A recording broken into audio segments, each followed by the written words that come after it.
que seas parte de nosotros y de todas estas conferencias que Dios nos da cada día que nos reunimos. Así que bienvenidos los que están aquí presentes, Dios les bendiga.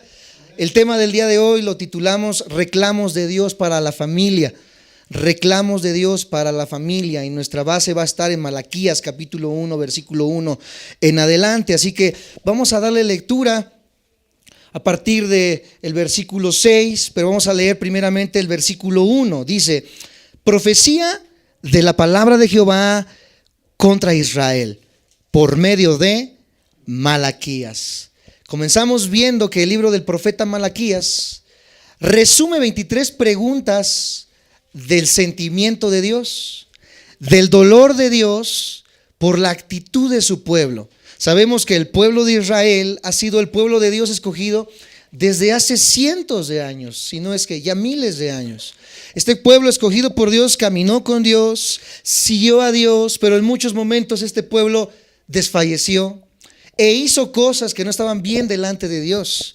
En muchas ocasiones Dios les llama adúlteros, en muchas ocasiones Dios les llama que se prostituyen con ídolos, en muchas ocasiones Dios les tiene que exhortar y Dios permite. Ya en este exilio que hay cuando está Malaquías, ¿verdad?, por el imperio babilónico, y hay 600 años de que Dios no habla a través de profecía. En este momento Malaquías recibe esta última profecía, esta última palabra de Dios para su pueblo. Por eso comienza de una manera tajante diciéndonos: esto es palabra de Jehová. Di conmigo: esto es palabra de Jehová.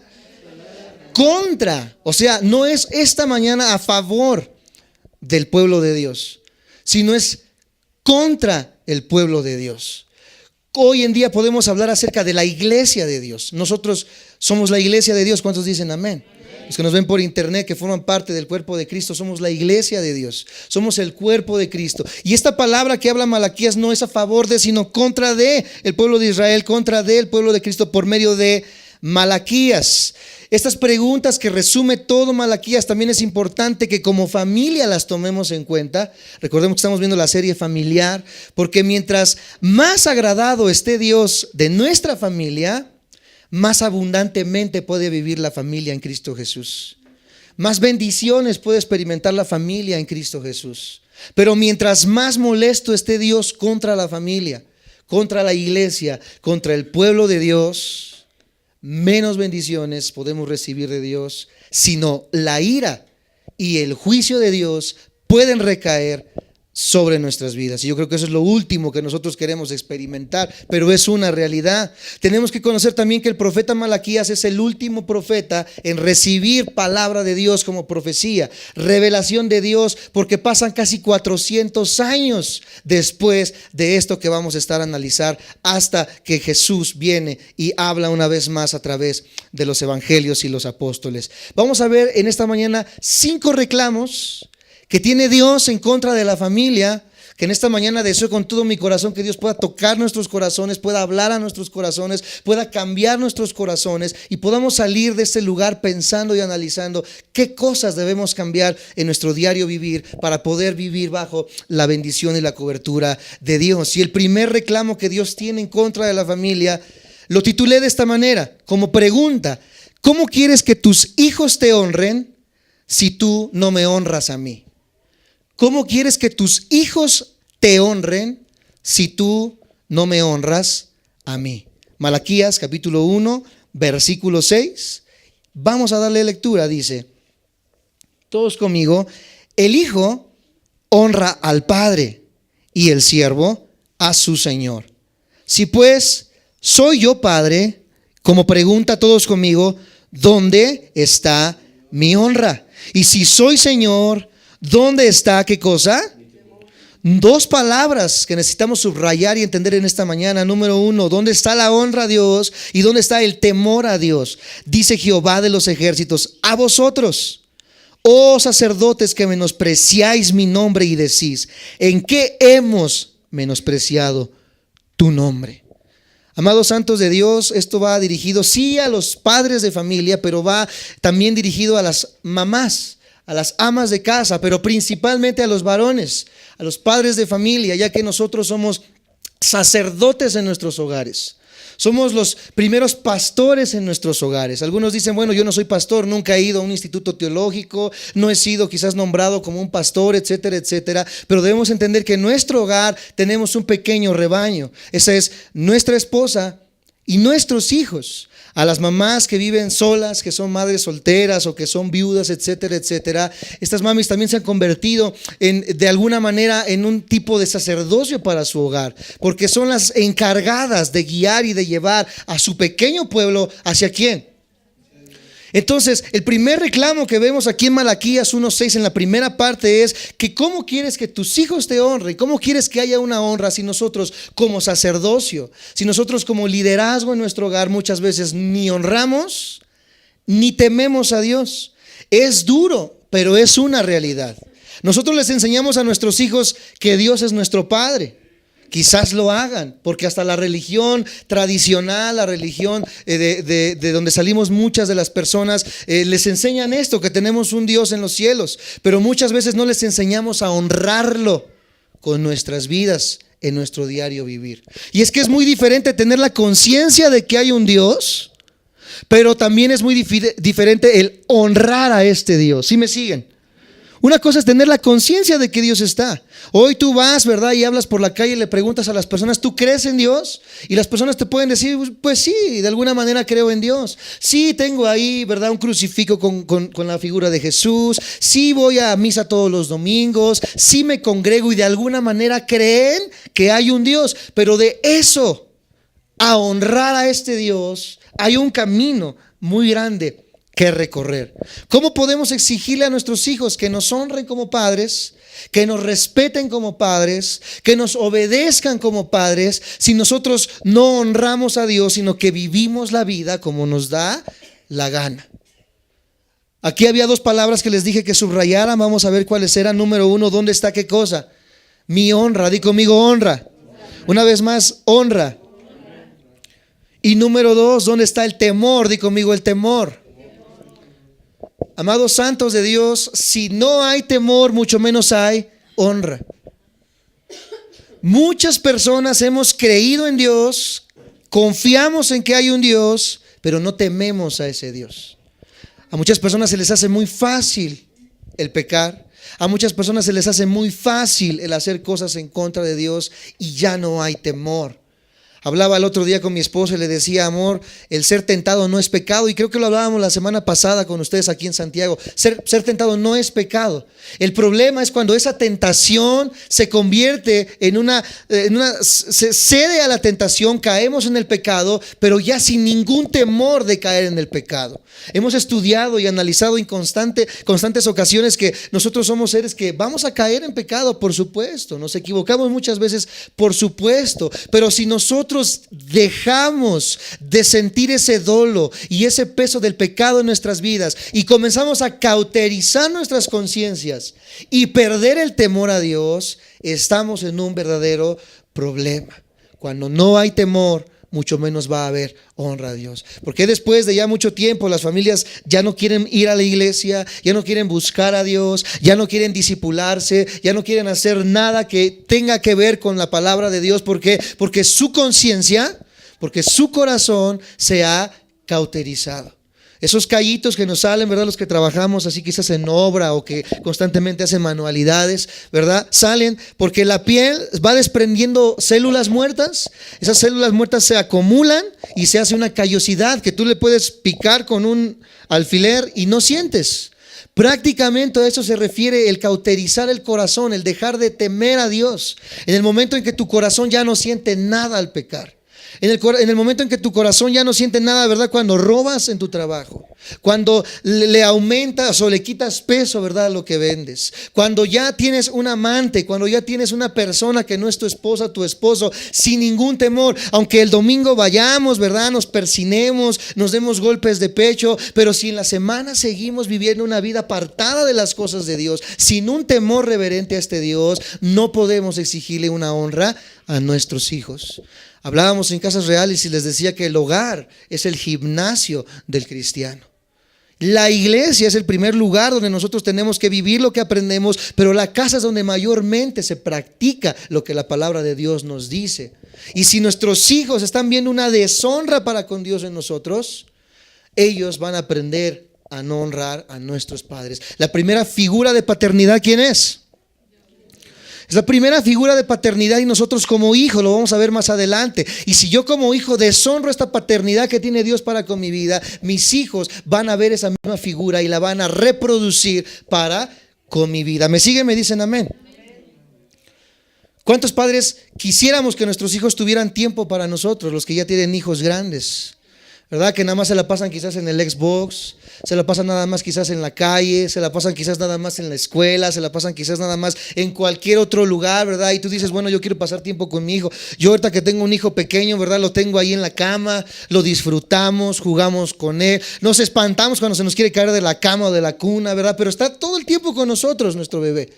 Va a llegar un momento en que quizás este pequeño crezca y va a tener otros deseos, va a tener otros anhelos, pero nosotros oramos y confiamos que siendo buenos hijos para con Dios, nuestro hijo va a reproducir esa misma imagen para con nosotros y va a tener tiempo para nosotros.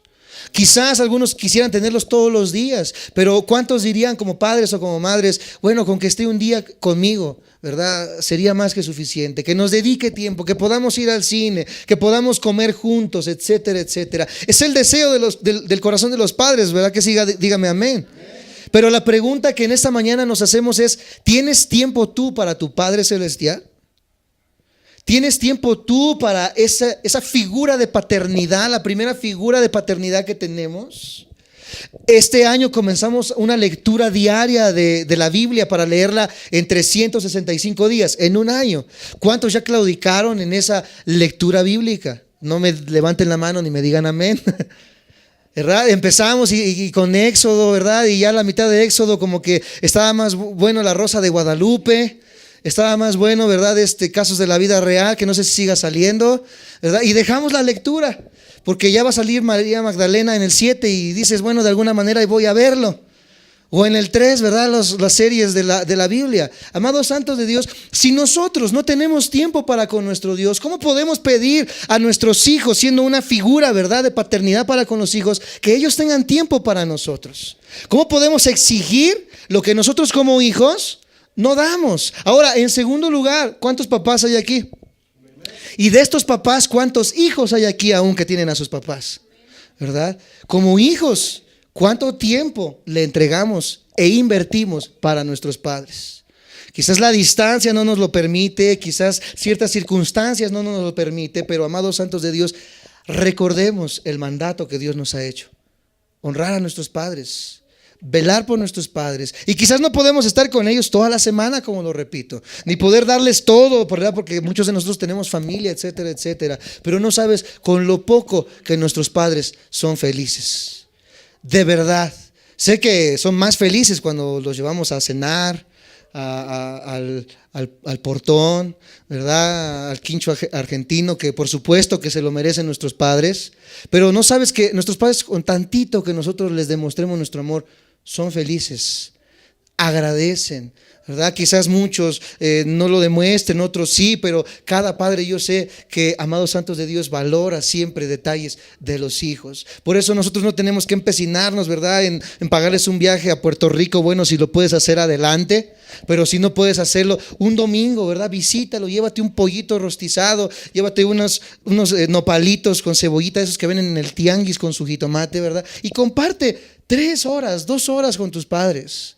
Porque, amados santos de Dios, lo que sembremos es lo que vamos. ¿Por cuántos papás solos hay hoy en día? Porque quizás eso fue lo que sembraron con sus papás. ¿Cuántos abuelitos han visto hoy solos, verdad? Que andan ahí arrastrando el bastón, juntando cartón, solitos. Porque quizás eso fue lo que sembraron cuando eran más jóvenes. Y Dios, amados santos de Dios, es un Dios que no puede ser burlado.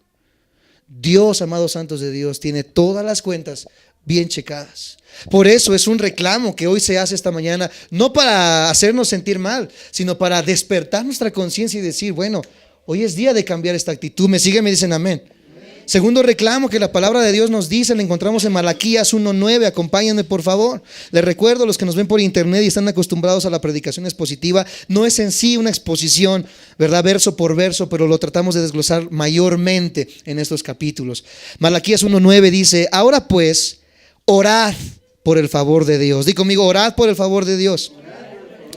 ¿Para qué oramos? Para que tenga piedad de nosotros. Pero ¿cómo podéis agradarle si hacéis estas cosas? Dice Jehová de los ejércitos. Empezamos viendo que muchos no honramos a Dios ni tememos a Dios. Y muchos de nosotros dicen, pero oramos a Dios, pero le buscamos a Dios. Y aquí el Malaquías nos dice, pero ¿cómo puedes tú buscar el ser agradecido por Dios orando si vives una vida separada de quién? Si vives una vida deshonrando a Dios, si vives una vida separada de Dios, si vives una vida sin temor a Dios. Una oración, amados santos de Dios, no puede cambiar lo que tu vida de obediencia no hace, ni vives. Si me siguen, me dicen amén. Tantas familias cristianas hoy en día que oran en familia, quizás hacen su altar familiar, leen la Biblia como familia y esperan que Dios los bendiga, pero aún hay miembros de la familia desagradando a Dios, y muchas veces estos miembros son los mismos papás, la misma mamá, el mismo papá, y lo hacemos quizás de buen corazón, pero religiosamente. Mira, tenemos que orar como familia, tenemos que leer la Biblia como familia, religiosamente, pero muchas veces estos miembros de la familia siguen viviendo una doble vida. Muchos de nosotros pensamos que Dios tiene que bendecirnos solamente por orar en familia, y no nos damos cuenta que lo que Dios quiere es que nosotros le agrademos con nuestras vidas. Dijo conmigo, Dios quiere que le agrademos con nuestras vidas. Tenemos que comprender que Dios se agrada cuando le tememos y hacemos justicia. Hechos 10:34 al 35, sin que pierdan Malaquías, por favor. Hechos 10:34 al 35.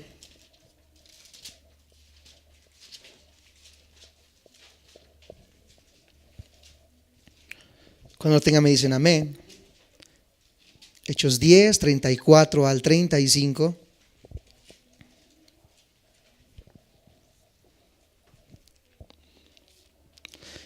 Yo creo que han de pensar en internet, hoy lo estoy viendo. Subimos las imágenes, por ejemplo, vamos a hablar de la familia en internet y la mitad o la mayoría de personas no viene. Han de decir, híjole, van otra vez a decirnos de cosas, mejor no hay quien. Hechos 10:34 al 35, ¿lo tienen? ¿Me dicen amén? Dice, entonces Pedro, abriendo la boca, dijo: en verdad comprendo que Dios no hace acepción de personas, lo hablábamos en la mañana, sino que en toda nación se agrada del que, conmigo, le teme y hace justicia. ¿De quién se agrada Dios?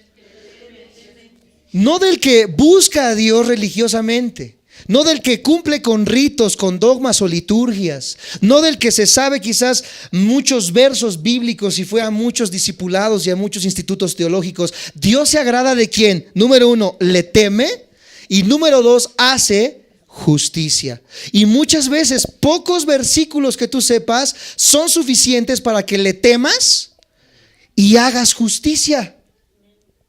Muchas veces un nuevo puede temer y hacer justicia, porque Dios lo que está buscando es que le temamos y hagamos justicia. De eso es lo que se agrada a Dios. Podremos recibir lo que pedimos en oración si vivimos una vida desagradable a Dios, si vivimos sin temerle y sin hacer justicia. Número 3, tercer reclamo que encontramos en estos pasajes, y lo encontramos ahí en Malaquías. Volvamos a Malaquías capítulo 1, versículo 11 al 13. Malaquías 1, 11 al 13. Todos lo tienen, me dicen amén. Dice, porque desde donde el sol nace hasta donde se pone, estamos ahí, es grande mi nombre entre las naciones. ¿Cuántos dicen amén a esto? Y en todo lugar se ofrece a mi nombre incienso y ofrenda limpia, porque grande es mi nombre entre las naciones, dice Jehová de los ejércitos. Y nosotros decimos amén. Y vosotros, escucha, lo habéis profanado cuando decís, inmunda es la mesa de Jehová. Y cuando decís que su alimento es, A ver, dice que en todas las naciones el nombre de Jehová es ¿qué? Grande, poderoso. En toda lengua, en toda nación se confiesa que Dios es el Señor en estos tiempos. Pero dice, la iglesia, nosotros, el pueblo de Dios, profanamos, escucha lo que dice, y vosotros lo habéis profanado cuando decís, inmunda es la mesa de Jehová, y cuando decís que su alimento es despreciable. Muchos podemos preguntarnos y decirnos, ¿yo cuándo dije eso? ¿Cuándo dije que la mesa del Señor es despreciable? Cuando dije que el alimento de Dios es inmundo, nos vamos a dar cuenta que muchas veces lo hemos hecho y lo hemos dicho, aún sin darnos cuenta. Si algo le duele al Espíritu de Dios y a Dios, es que lo menospreciemos. Por eso Él nos hace este reclamo en el versículo 12. Decís que el alimento de la mesa es despreciable. Y podemos decir, nuevamente lo repito, yo cuando dije eso, cuando lo he expresado, pero tenemos que comprender que a la mesa del Señor se sirve, o en la mesa del Señor se sirve el alimento que no solamente es físico, sino que otro alimento. Porque no solo de pan, sino de toda palabra. Entonces, en la mesa del Señor se sirve también, ¿qué cosa?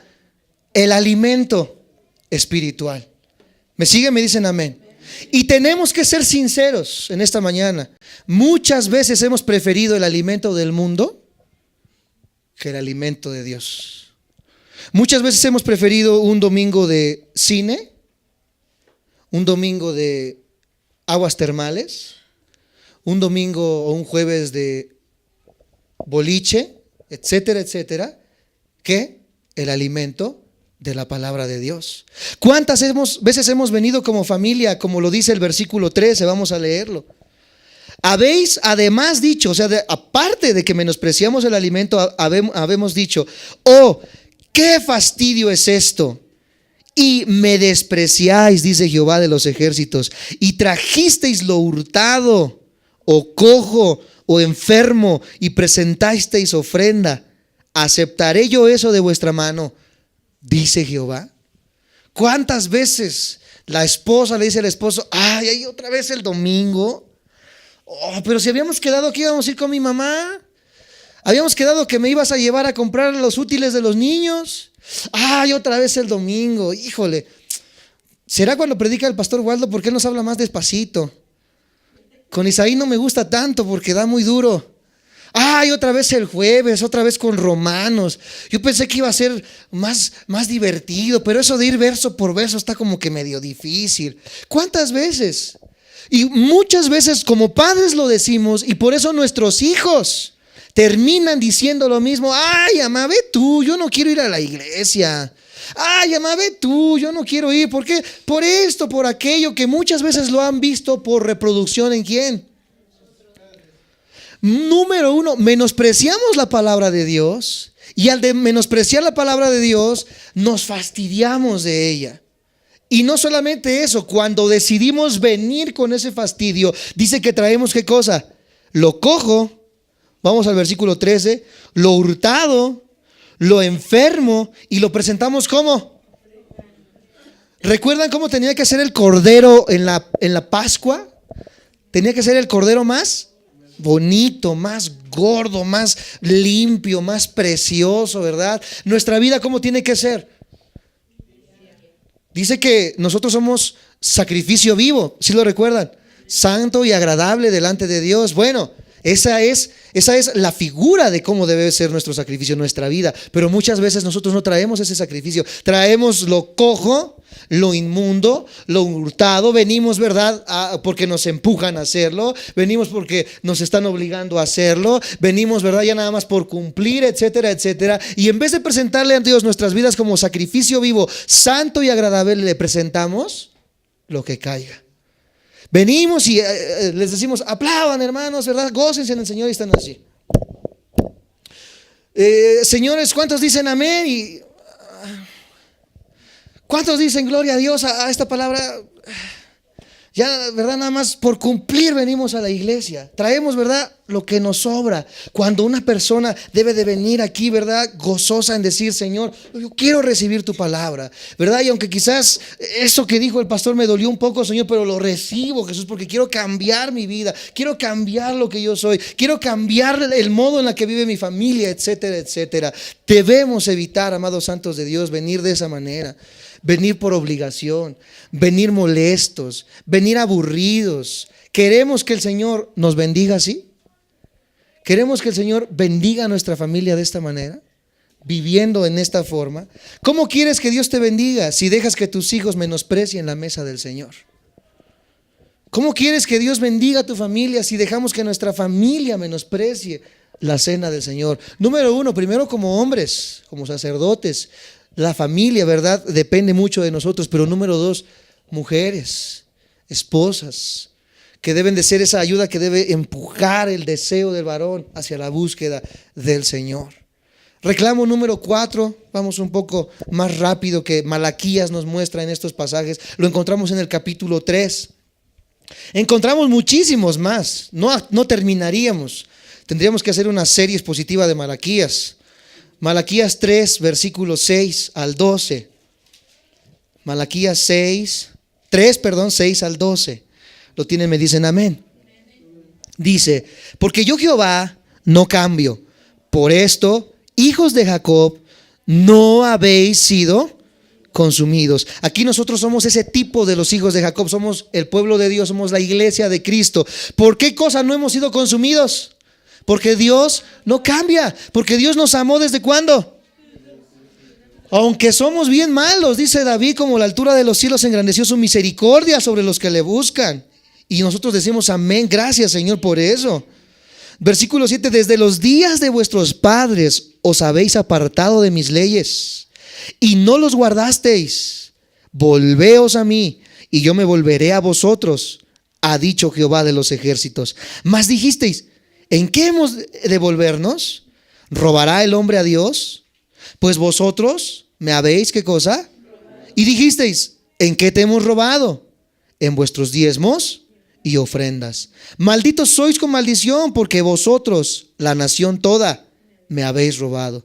Traed todos los diezmos al alfolí, y hay alimento en mi casa, y probadme ahora en esto, dice Jehová de los ejércitos, si nos abriré las ventanas de los cielos y derramaré sobre vosotros bendición, hasta que sobre y abunde. Reprenderé también por vosotros al devorador, y no os destruiré el fruto de la tierra, ni vuestra vida en el campo será estéril, dice Jehová de los ejércitos. Y todas las naciones os dirán bienaventurados, porque seréis tierra deseable, dice Jehová de los ejércitos. Si hacemos un estudio exegético de estos pasajes, sabemos a qué nos referimos con el devorador. El devorador no era Satanás que andaba robándose las finanzas. El devorador era una plaga de langostas que había en aquellos tiempos, ¿verdad? Que se comían las cosechas, pero de alguna manera era lo que minaba, ¿qué cosa? El fruto del trabajo ¿de quién? Del hombre. Si lo hacemos de esa manera, no se refiere entonces a una maldición, ¿verdad? Espiritual aquí, a un espíritu inmundo. Se refiere a una langostita que comía eso. Pero ahora, amados santos de Dios, trayéndolo al nuevo pacto. Recordemos que la iglesia está viviendo ¿en qué pacto? Que es el evangelio, ¿verdad? De Jesucristo y de los apóstoles. En el nuevo pacto se nos ha enseñado a que ya no es por imposición un diezmo legal. Sígame con mucho cuidado. No es el tema de la ofrenda, pero de aquí de una manera estamos hablando de ello. Ya no es una imposición legal el diezmo.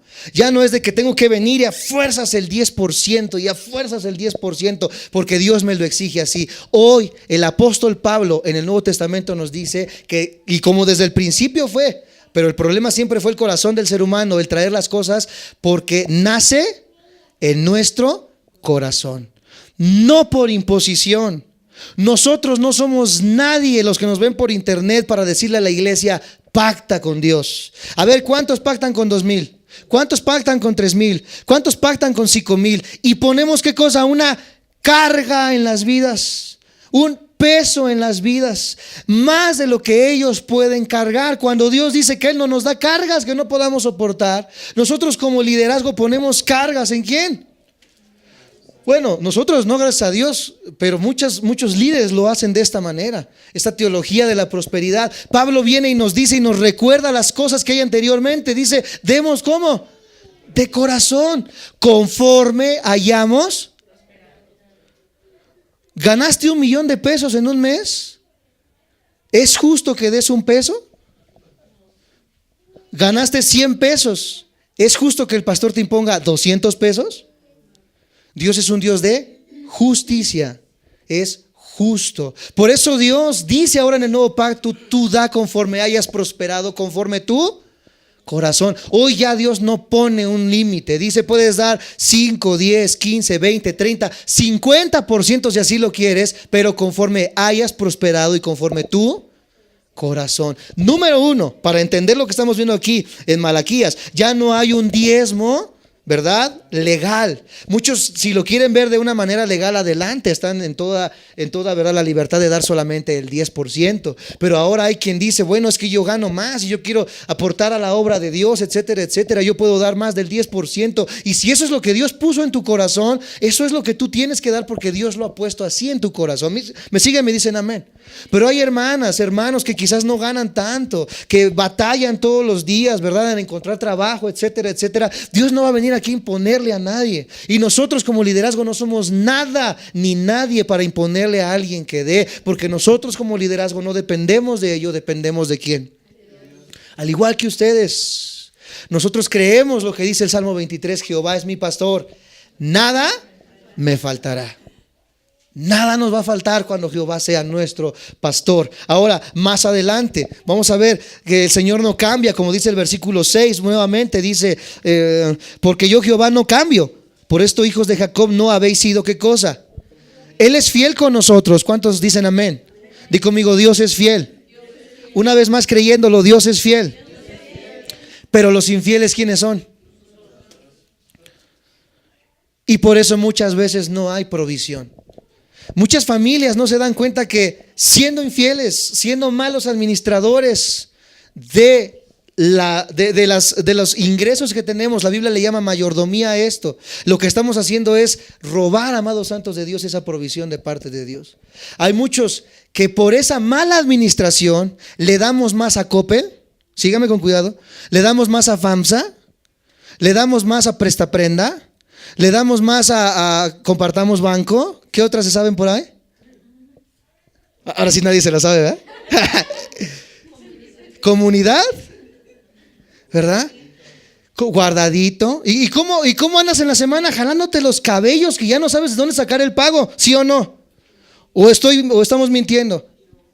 ¿Verdad? Estamos todos desesperados y ya no sé de dónde sacar. Y ya fui con la comadre y no me quiere prestar. Y ya fui con el compadre, ya fui a empeñar los anillos y no sé de dónde sacar. Yo creo que voy a generar mora, pues ya para el otro mes me acomodo, etcétera, etcétera. Y para eso sí, mira, vemos cómo somos buenos financieros, ¿verdad? Vemos cómo acomodamos las cosas. Pero cuando Dios nos dice, ¿verdad? Apoya la obra de Dios. Sé activo en la obra de Dios, administra, ¿verdad? Tus gastos, etcétera, etcétera. Algunos decimos, no, ¿por qué? Etcétera, etcétera. Y es lo último que dejamos cuando debería de ser nuestras prioridades en cuanto a las finanzas. Un día vamos a tomar una serie acerca de las finanzas sanas, de una forma bíblica, no de una forma como la iglesia hoy lo predica, sino cómo tener finanzas sanas. ¿Por qué se los digo? Porque nosotros podemos vivir bien con poco dinero, ¿no? Dios no quiere hacer millonarios a todos como lo enseña hoy la doctrina de la prosperidad, falsa enseñanza. Nosotros vivimos con poquito, pero aún así tenemos para sobreabundar. Hoy enseña la iglesia, ¿verdad? Que tienes que ser millonario, el campeón que hay en ti, ganar. Y no estamos en contra de ello tampoco. Si Dios quiere prosperarte de esa manera, adelante. Pero nuestro enfoque como cristianos no es el dinero, es la gloria. Y si Dios me bendice económicamente, ¿para qué es? ¿Para la gloria? Y si Dios no me bendice económicamente, ¿también es para la gloria? Job dijo, Dios da, Dios quita, sea el nombre de Jehová alabado. El centro no es cuánto tienes, el centro es cómo está tu corazón con lo que tienes. Puede ser un avaro con 100 pesos a la semana. Puede ser un avaro con $1,000,000 a la semana. ¿Me siguen? Me dicen amén. Hay una mala enseñanza de finanzas y debemos aprender como iglesia que número uno debemos de ser buenos administradores. ¿Me siguen? Me dicen amén. El plan de Dios para la provisión económica y material para la familia está basada en poder devolverle a la obra de Dios con fe, con amor, con fidelidad, la parte que le pertenece a la obra de Dios. Al hacerlo no estamos poniendo en la posición de poder recibir, ¿verdad? No lo hacemos por decir te doy y tú me das, ¿verdad? Como muchos lo ven, si siembro 1,000 pesos, Señor, yo quiero que me lo devuelvas al 100 por uno, quiero 10,000 pesos. No lo hacemos en ese aspecto, porque dice que Dios ama al dador. Lo damos por el simple deseo de estar alegres, de agradecimiento para con Dios, y porque sabemos que eso poco o mucho que tú das siempre es mucho para la obra de Dios. Siempre, amados santos de Dios, nunca va a haber poco apoyo. Todo lo que tú haces para la obra de Dios es mucho, porque de esta manera seguimos avanzando en la predicación y en la proliferación de la palabra de Dios. La promesa de los diezmos en el Antiguo Testamento incluía protección. Dice este pasaje: reprenderé al devorador. Si me siguen, me dicen amén. Versículo 11: reprenderé también por a vosotros al devorador, y no os destruiré el fruto de la tierra, ni vuestra vida en el campo será estéril, dice Jehová de los ejércitos. Pero ahora en el nuevo pacto, al dar de corazón, esta promesa no fue abrogada, porque recuerden lo que dijo Jesús, que Él había consumado, ¿qué cosa? La fe, Él había consumado la obra, que Él no venía para abrogar la ley, sino ¿para qué? Por lo tanto, la promesa de protección, amados santos de Dios, no se ha quitado de en medio. Sigue estando esa promesa, siempre y cuando la vida sea una vida encaminada correctamente a la palabra de Dios. ¿Cómo vas a proteger tus finanzas? Siendo un buen administrador y sabiendo finanzas sanas. ¿Me siguen? Me dicen amén. No es algo mágico, aunque, amados santos de Dios, es una ley.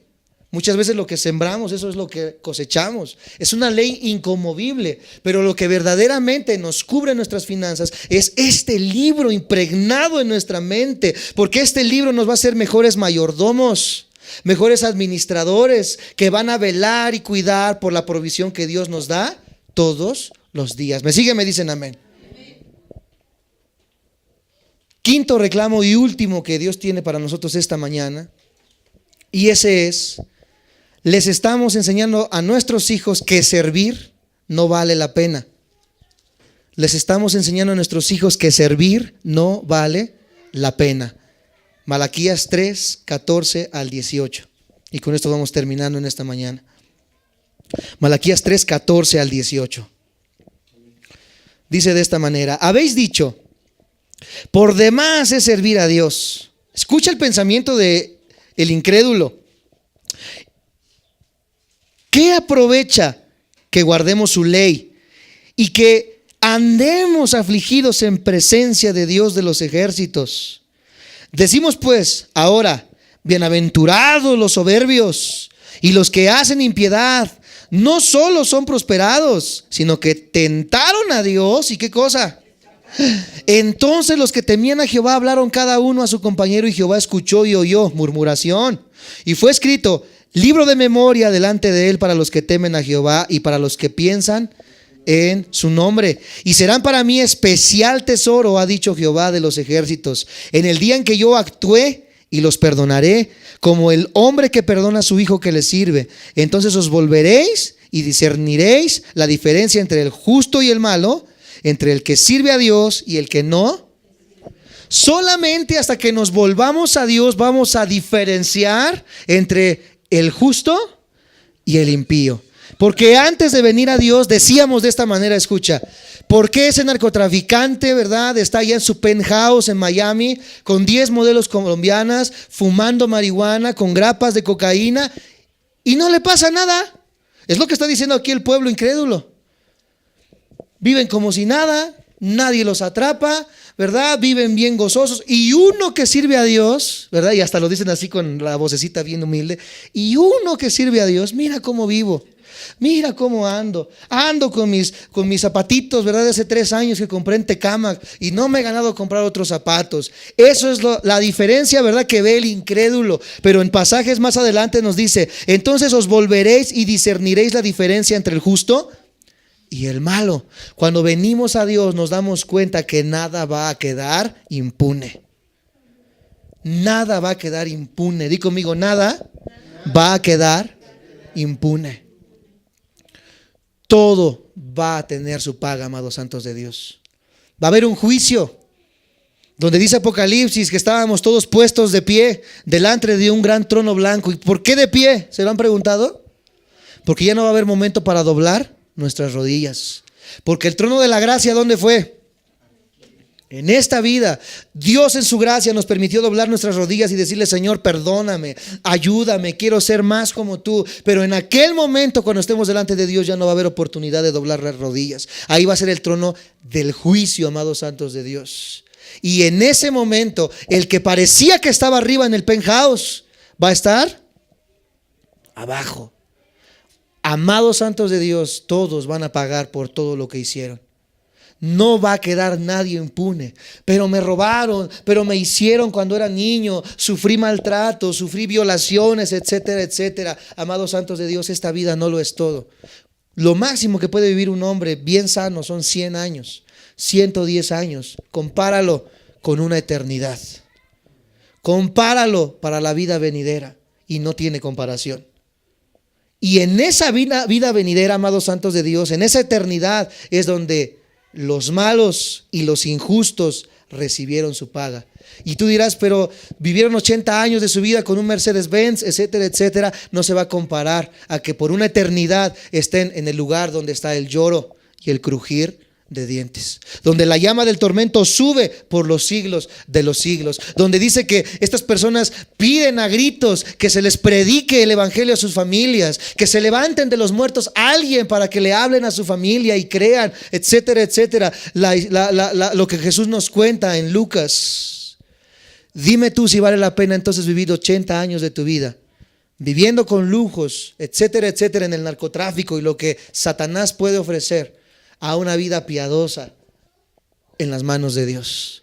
Porque todavía hay una promesa, que aquel que llora va a ser consolado, aquel que sufre ganará la corona de la vida eterna, y etcétera, etcétera. Encontramos muchas promesas de parte de nuestro Dios a todos aquellos que sufrimos, si fuese el caso, porque muchos de nosotros con estos 20 kilitos de más se ve que no sufrimos tanto.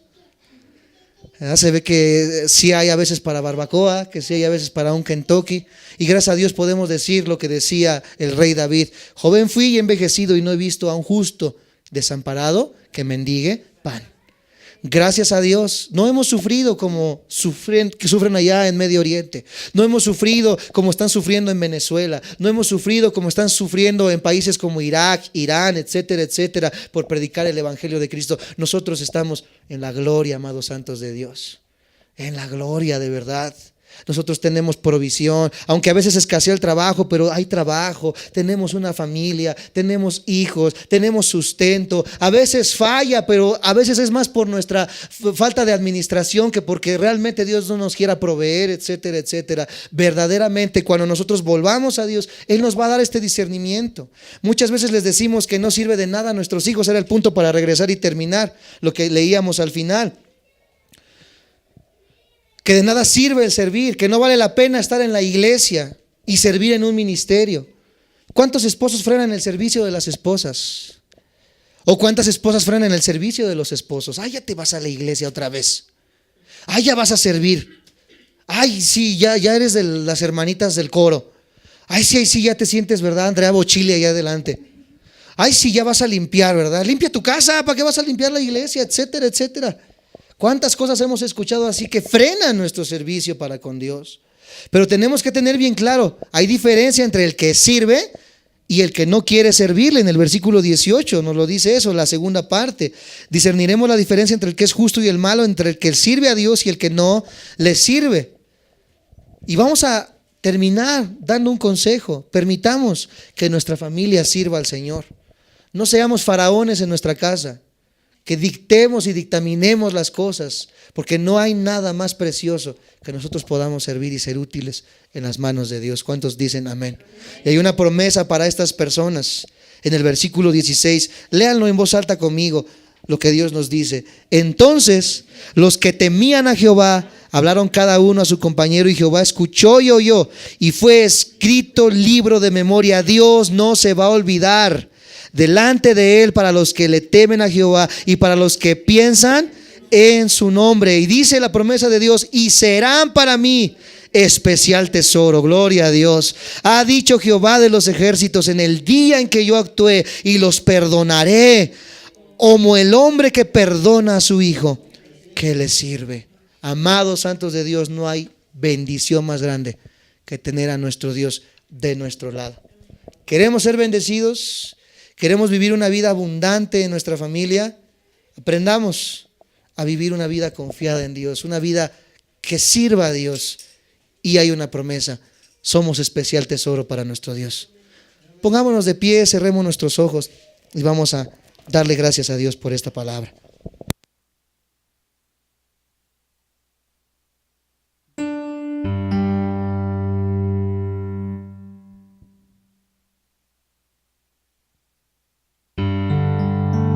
Sí, cierra tus ojos. Señor Jesús, en esta mañana te damos infinitas gracias por tu palabra, por tu exhortación, porque también en la exhortación, Señor, está la vida. Y creo más en ella, Señor Jesús, porque tú has venido a lo cojo, has venido a lo menospreciado, tú has venido a los heridos, dice tu palabra. ¿Y cuántos de nosotros venimos heridos de esta manera, Señor Jesús? Quizás nuestra familia, nuestros hijos, la forma en la que vivimos no era la correcta y pasamos por tantos problemas, por tantos conflictos, por tantas situaciones difíciles. Pero hoy tu consejo, Señor Jesús, nos invita a vivir una vida obediente a ti, porque en la obediencia está la bendición. Hoy queremos, Señor, tener una familia transformada. Creo que no hay deseo más grande para un padre que el tener una familia unida, que sirva a Dios de todo su corazón. Y los que estamos aquí presentes, Señor Jesús, sé que es el deseo de nuestro corazón, porque por eso estamos, porque deseamos con todo nuestro corazón el que tú obres en nuestras vidas, porque hemos entendido que solamente en ti hay palabras de vida eterna, que solamente en ti, Señor Jesús, está la provisión de los siglos, que solamente en ti está la vida abundante, que en ti está la verdad, que en ti está nuestro castillo y nuestro refugio, que tú eres el único que puede cambiar los corazones de piedra, que tú eres el único que puede traer, Señor Jesús, un cambio de mente a cada uno de nosotros, y el que tú puedes hacer el milagro, Señor Jesús, de que toda nuestra familia esté en este lugar alabando y bendiciendo el nombre de Cristo Jesús. No es, como dicen los jóvenes, un sueño guajiro, no es una idea vaga. En esta hora te pido con todo tu corazón que ores conmigo y ores por tu esposo, ores por tu esposa, ores por tus hijos, levantes tus manos, te rindas a tu Dios en esta mañana y le digas: Señor, hoy yo oro por mi familia, hoy yo oro por mis hijos. Quizás están pasando por situaciones difíciles, quizás están pasando por una separación, por una ruptura, quizás están pasando por tiempos de alcoholismo, de drogadicción. Quizás viven distanciados, viven en contiendas, viven en divisiones, viven en griterías. Señor, en esta hora con todo nuestro corazón oramos por nuestra familia, Señor Jesús, y te pedimos, Señor Jesús, que obres en ella, que obres en los padres de familia, Señor Jesús. Hay muchas personas, Señor, que vienen a este lugar solos, sin el cónyuge, sin la esposa, Señor Jesús, y eso es acaso de que quizás ellos no conocen tu palabra. En esta hora oramos porque la luz que irradia en la faz de Jesucristo a través del testimonio de cada hermano y hermana convenza el corazón de los esposos y de las esposas. Que pronto, Señor Jesús, veamos entrando por este lugar familias unidas, que estén de la mano, Señor Jesús, reconociendo que tú eres el Señor, reconociendo que tú eres Dios. Hijo, Señor Jesús, que venga la iluminación, Señor, en estos tiempos tan difíciles, donde la ciencia, donde la filosofía, donde las ideologías, Señor Jesús, humanistas, están minando la mente de nuestros jóvenes, Señor Jesús. En esta hora oramos, les cubrimos con tu presencia, Señor Jesús, y te pedimos, Señor, y reclamamos a nuestros jóvenes, Hoy lloramos, Señor Jesús, porque tú nos des la sabiduría para saber instruirlos en justicia y en verdad, y porque ninguna de estas cosas minen, Señor Jesús, la mente de nuestros jóvenes, la mente de nuestros hijos. Hoy oramos porque el amor del matrimonio sea más y más, Señor Jesús, en esta congregación, porque el esposo y la esposa vivan en un solo pensar, vivan en un solo sentir, Señor Jesús, y porque este núcleo que has dado a la iglesia, que es la familia, Señor, se fortalezca. Porque creemos, Señor Jesús, que cuando la familia se fortalezca, la iglesia será fuerte. Y cuando la iglesia es fuerte, Señor Jesús, haremos un impacto en el lugar donde nos desempeñamos. Creemos que tú nos vas a usar para que nuestro empleo, para que nuestros hogares, para que nuestras iglesias, para que nuestros trabajos, Señor Jesús, tu palabra se presente, Señor Jesús, como vida. E impactemos no solamente a Tecámac y a Catepec, al mundo, Señor Jesús, y que seamos usados, Señor, en tus manos. Aquí hay muchos obreros que quizás tienen dones y talentos que aún no han descubierto, pero que tú les has entregado. Aquí hay pastores, aquí hay evangelistas, aquí hay maestros, Señor Jesús. Y yo con todo mi corazón oro porque tú levantes a estas familias para tu servicio, que no les impidan servirte, sino que entiendan que al servirte, Señor Jesús, viene la bendición, que al obedecerte somos bendecidos. Cubrimos a las familias en el nombre de Jesús y te damos las gracias, Señor Jesús, en el nombre del Padre, del Hijo y del Espíritu Santo. Amén. Dale un fuerte aplauso a tu Dios. Gloria a ti, Jesús, con todo tu corazón, porque es para Él. Gracias, gracias, Señor. Amén, Jesús. Así